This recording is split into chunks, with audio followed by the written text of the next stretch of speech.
3 महीने की थी। मेरे माता पिता को पता चला कि मैं देख नहीं सकती।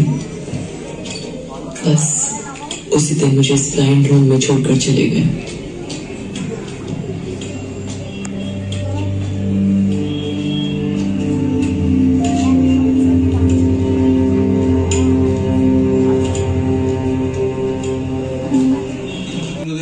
ঝর্ণাকে অনুরোধ করবো একটু সামনে আসুন আপনি। নমস্কার, আমি টাইমস বাংলা থেকে শ্রাবণী রায় রয়েছি রোটারি সদনে। কোথায় আছে? একদম আহান সোহা, সেই নো টু সুইসাইড। কিছুক্ষণ আগে আমরা দেখলাম, আমরা রিচা ম্যামের সাথে কথা বললাম রোশনাইয়ের ব্যাপারে। হয়তো এখানে আরও কিছুক্ষণ আমরা থাকবো এবং জানতে পারবো জীবনের আলোর ব্যাপারে। জীবনটা শেষ করে দেওয়ার জিনিস নয়, জীবনটা বাঁচার জিনিস। এটা আমরা আগেও বলেছি, আবার এই জায়গায় এসেছি, আবার দেখে দেবো আপনাদের। আমরা জানি, আমরা কিছুক্ষণ আগেই দেখে নিলাম রোশনি, এবং আমাদের সামনে কিন্তু এখন দাঁড়িয়ে রয়েছে রোশনি, আলো। ঠিক, একদম ঠিক। প্রথমে জিজ্ঞেস করবো, ম্যাম কেমন আছেন? বিলকুল ঠিক, একদম ভালো আছি। তুমি কেমন আছো? আমিও খুব ভালো আছি। বাংলাটা শুনে আরও ভালো লাগছে আমার। So ma'am, the first question I would like to ask you that there are people who really went through traumas, and there are some people who really thinks ki we should give up. There is no more way. What's your opinion to them? See, I'll tell you that, just now I was talking and I tell everyone because I have 23-year-old daughter. मेरी खुद की 23 साल की बच्ची है, and जैसे हमारी एक बोन टूट जाती है, हम उसको ठीक करते हैं ना, बिल्कुल वैसे ही if we have mental issues also, mental health also, so not only taking care of your physical health but we have to take care of our mind, and it is absolutely not at all that आपको down feel करना है, आपको इसके बारे में बात करनी है और आपको उसको सुनना है, सिर्फ अपने ईयर्स देने हैं। और हम सब साथ में मिलके आज के यूथ की सबसे छोटी सी प्रॉब्लम ही सबसे बड़ी प्रॉब्लम है, क्योंकि हमें उनको सुनने के लिए टाइम नहीं है। तो हम बोलते हैं कि आज हम बच्चों को काउंसिल करें। बच्चों को तो काउंसिल करने की ज़रूरत है, लेकिन पेरेंट्स को भी काउंसलिंग देने की बहुत ज़्यादा ज़रूरत है, क्योंकि मैं खुद एक पेरेंट हूँ। मैं समझ पाती हूँ क्वांटिटी की ज़रूरत नहीं, क्वालिटी की ज़रूरत है। आप अपने बच्चे के संग अगर 1 घंटा है ना, तो पूरा 1 घंटा आप उसके साथ 60 मिनट्स बहुत होते हैं। और जिसके लिए आपके बच्चे को सिर्फ क्या करना है, हमें जज नहीं करना है, सिर्फ उसको सुनना है। और बिलीव मी, हम बहुत सारा डिफरेंस ला सकते हैं सोसाइटी में।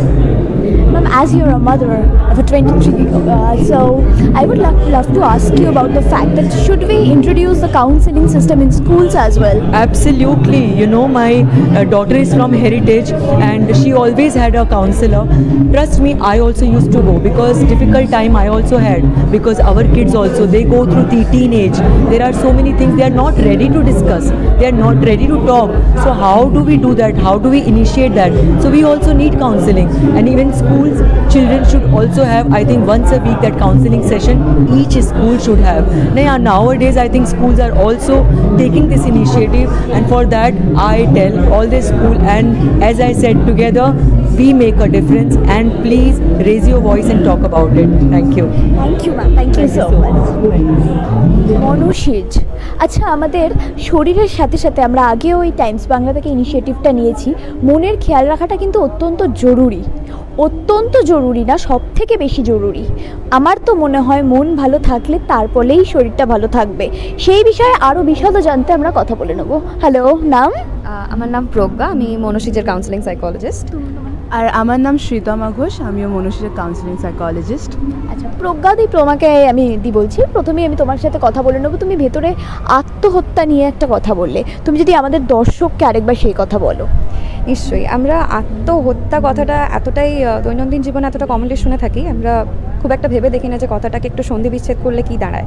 আত্ম আর হত্যা, এমনকি ডেসপারেশন যে আত্মকেই হত্যা করতে আমরা চলে যাই, তো সেটা অতটা ভেবে দেখি না যে আমরা সুইসাইডকে যদি, অফকোর্স পারফরমেন্সেসে আমরা যা দেখলাম, একটা হচ্ছে জীবনের কষ্টটাও প্রকাশ পেয়েছে, তেমন সাথে সাথে জীবনের আনন্দটাও প্রকাশ পেয়েছে। তো ওভারঅল সুইসাইড যারা করতে চায় তারা কি আদৌ নিজেকে শেষ করতে চায়, নাকি জীবনকে আবার নতুন করে একটা পাগলের মতো ভালোবাসতে চায়, সেই জন্যই হয়তো আত্মকে হত্যা করার পথটা বেছে নেয়। কোথাও গিয়ে কি তোমার মনে হয় যে আজকে আমার দিনটা অন্ধকার, কালকে যদি আলোটা না আসে, সেই জন্যেই আত্মহত্যাটা করে? একদমই সেই ভয়ে থেকেই আত্মহত্যা, কারণ আমি আশার খোঁজে এতটাই আছি যে অন্ধকারের জায়গায় আমি আলোটা দেখার ডেসপিরেশন এতটাই বেশি, যদি সেটা কাল না থাকে আমি আত্মকে শেষ করে দিলেই হয়তো সব থেকে সহজ হবে উপায়টা।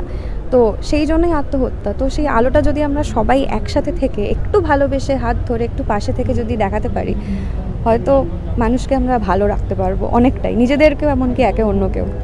আচ্ছা, এবার আমি তোমার সাথে কথা বলে নেবো।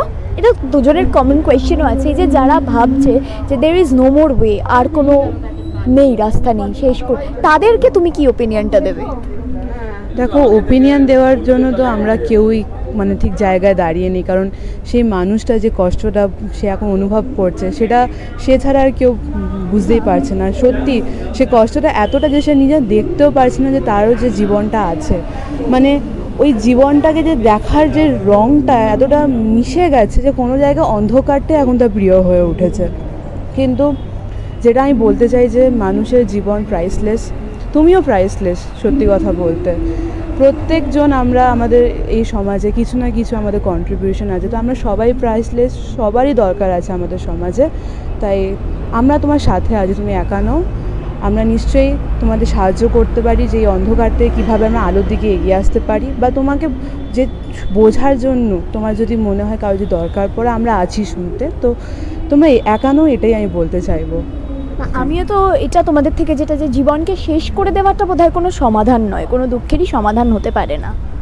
হ্যাঁ, ব্যাপারটা হচ্ছে জীবন কথাটা, শব্দটা একটাই, মানে জন্ম আর মৃত্যুর মাঝামাঝি সময়টা, তাকে যেভাবে আমরা সাজিয়ে নিতে চাই সেভাবে যদি সাজিয়ে নিই, মন ভালো থাকবে। অলোকানন্দ ম্যামের জন্য শুরুতে বললেন যে মন ভালো রাখার দায়িত্ব তোমার মন কীভাবে ভালো রাখবে সেটা তোমার দায়িত্ব। তাতে তুমি নেচে ভালো থাকো, কি গান গে, কি ছবি এঁকে, কথা বলে, যেভাবে খুশি বাতাসের সামনে দাঁড়িয়ে যেভাবে খুশি ভালো থাকতে পারবে সেভাবে থাকো, দায়িত্ব তোমারই।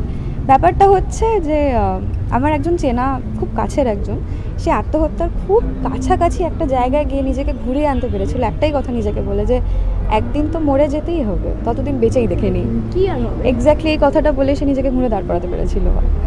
আহাং সোহা, this is an absolute initiative. হ্যাঁ, একটি প্রকল্প বলতে পারি, কারণ এই প্রকল্পে এসে কিন্তু আমার ব্যক্তিগতভাবে মন খুব ভালো হয়ে গেল।